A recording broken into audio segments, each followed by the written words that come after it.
En la unidad del Espíritu Santo.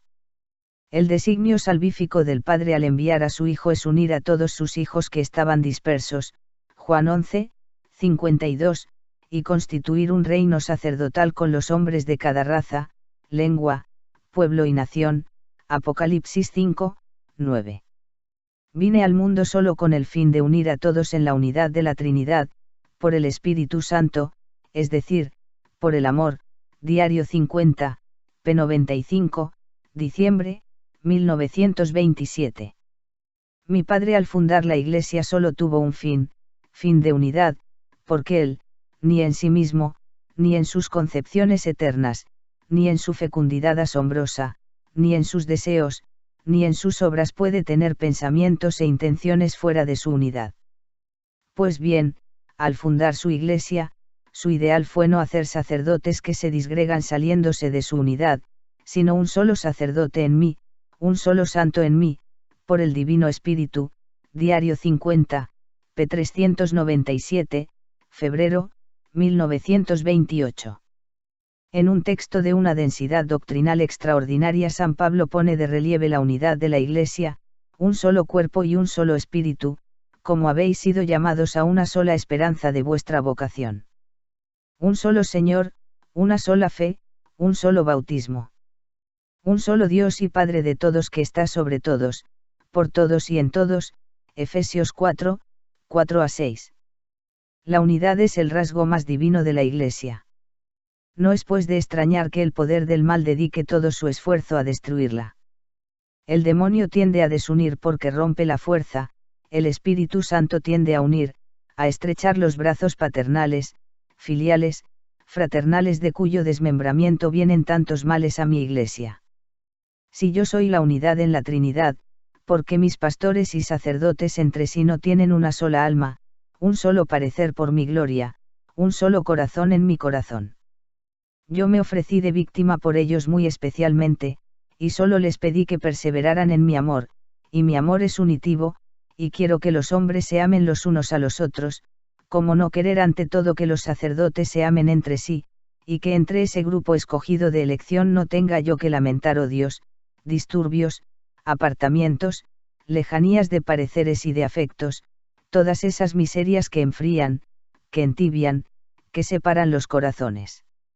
Y si este es tremendo mal para mi Iglesia, que puede llegar hasta el cisma, es para mi corazón lo más doloroso, lo que más lamento, puesto que se aparta de mi gran mandamiento, de aquel amaos los unos a los otros, porque yo al pronunciar esas palabras, quise que fueran particularmente por mis sacerdotes, que son humanos y no están exentos de las pasiones humanas. Y si dije que conocerían que eran míos si se amaban los unos a los otros, cuando las almas puedan ver esos enfriamientos de afectos, esa falta de calor entre sí, el mundo se escandalizará y no los tendrá por míos. Yo insisto, e insistiré siempre en esa unidad de la Trinidad, en esa unidad de la caridad, que es el amor, que es la estrechez por medio del Espíritu Santo.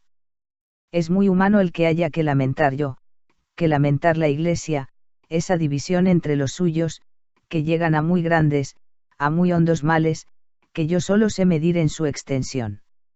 Esto es descender al mundo, y mis sacerdotes no son del mundo, no deben ser del mundo, no pueden seguir las máximas del mundo, no deben contaminarse con el mundo. Y del mundo son tantas cosas, tanta tierra y pasiones y vicios, de los que mis sacerdotes debieran estar ajenos. Y mundo son las divisiones, las desavenencias, los respetos humanos, las envidias, el buscarse a sí mismos, y el alejamiento de corazón a corazón. El Papa, los cardenales, pastores y sacerdotes, toda la jerarquía eclesiástica forma un solo bloque divino, una piedra en Pedro, una roca en donde las olas del mundo y los enemigos se estrellarán. Pero ese bloque debe ser uno, no debe desmembrarse, y de ahí su fuerza divina contra todo el infierno. Y es que está resguardada por la unidad de conjunto, por la unidad de la Trinidad, Diario 51, p. 337-340, abril, 1928. Insiste en esa unidad de quereres y de pareceres en mí. Cierto que por diversas vías los arroyos van al mar, y que de diversos manantiales toman vida esos arroyos, pero quiero en mi Iglesia que esos arroyos sean uno solo en unión de caridad, es decir, que mis obispos y sacerdotes formen un solo caudal que desemboque en el mar que soy yo. Quiero que mi Iglesia en sus derivaciones forme una sola derivación en quereres y pareceres. La unidad de juicio, la unidad de voluntades en la mía, es lo que trae la paz a la Iglesia y a los corazones.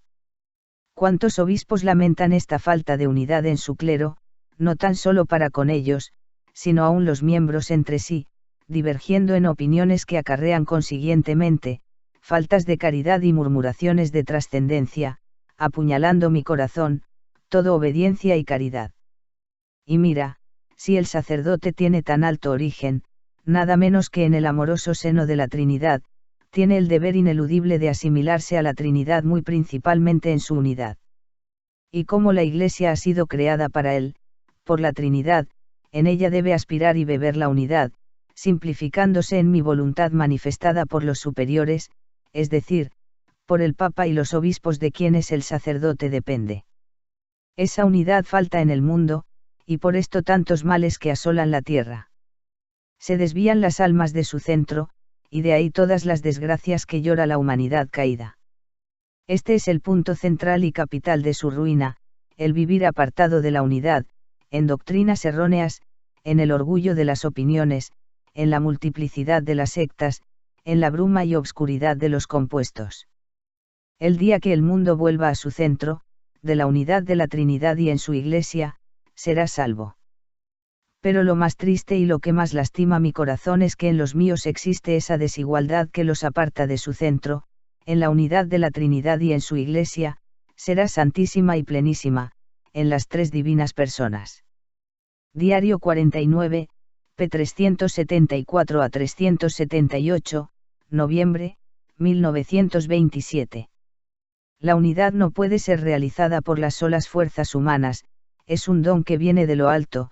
Por eso Cristo en el momento culminante de su vida elevó su oración al Padre para alcanzar para su Iglesia la unidad. En aquella plegaria tiernísima a mi Padre en la última cena, plegaria salida de lo más hondo de mi alma en la que quise expresar a mis apóstoles y en ellos a mis sacerdotes futuros, toda la sublime ternura, la quinta esencia de mi alma hacia ellos pedí lo más grande, lo más bello que podía solicitar de mi Padre, que fuéramos uno, consumados en la unidad de la Trinidad.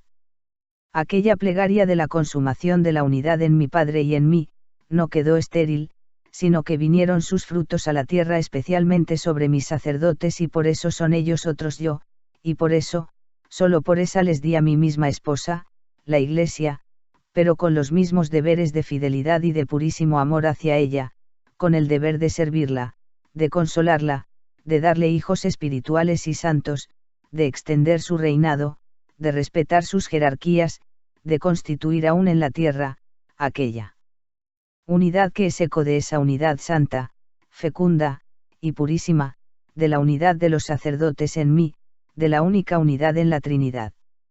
Todo lo que salga de esta unidad es diabólico, todo lo que no tienda a esa unidad es falso, todo lo que se aparte de esa unidad será nulo para el cielo. Diario, 51, p. 160 a 168, marzo, 1928. Conchita experimentará siempre hacia los sacerdotes un profundo respeto y un amor de predilección, ella no los critica, ofrece su vida en expiación por sus debilidades y para obtenerles la gracia de una eminente santidad. Mira, sufre, calla. Se inmola constantemente como víctima por la Iglesia y sobre todo por los sacerdotes.